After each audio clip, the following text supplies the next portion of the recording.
Hello, and welcome to the demonstration of Shopisight by Device Math Solutions. In this video, we will be covering the customer churn module. Let's get into it. The customer churn module can be accessed from the left-hand side toggle bar under the customer analysis section. What do we mean by customer churn? Customer churn for e-commerce is defined as the percentage of customers who have stopped visiting your site in the past 1 year. Customer churn impedes your growth as a brand, as for every customer you lose, you need to bring in another customer or more than one customer to maintain the same levels of revenues. Addressing churn proactively gives you the best opportunity to create a loyal and consistent customer base that ensures you stay profitable over a long period of time.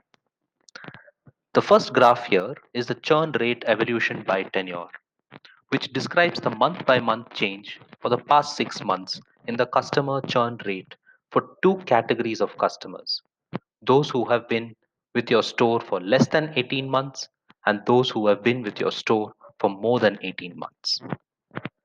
The revenue loss due to churn graph basically shows you the expected percentage of churners and the expected loss of revenue due to the lost customers. The customer base distribution shows you the distribution of the customers for your site broken down by their tenure with your store. This gives you an idea of which segments to focus on and the time for which they have been customers of your brand. The churners distribution shows you the segments in which these customers, the majority of churning customers, are coming from, as also the tenure which they spent with your store. The churn percentage bracket also shows you which segments have customers who might return in the future based on the past data. In this table, the closer the value in any given cell is to 100%, the more likely that most of these customers will not return. Now, how do we use this data? Let's take the example of bestshoe.com and its owner Bob. When Bob looks at the churn rate evolution by tenure graph, he sees that for those customers who are less than 18 months in terms of their tenure, the churn rate is exceptionally high, and this is a matter of concern which he needs to address.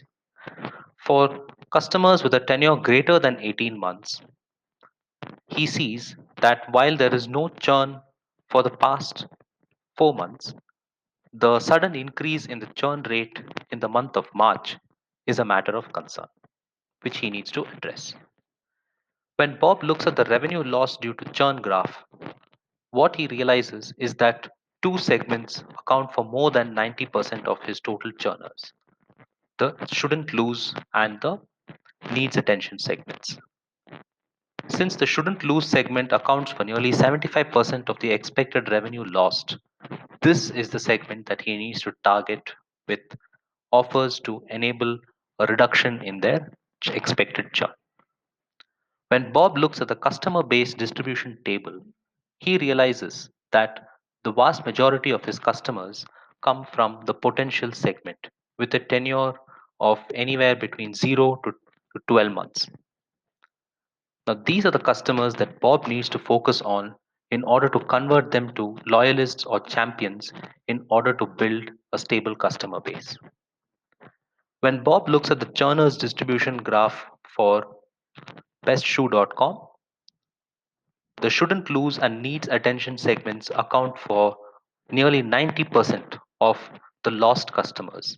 So these are the segments that he needs to focus on to minimize his total churn percentage. And finally, for bestshoe.com, Bob needs to focus his attention in retaining customers on the needs attention segment, as this is the segment where there is a likelihood of customers returning rather than any of the others. As always, the definitions of all these terms are there in the right hand side toggle as well as the resources section. Thank you.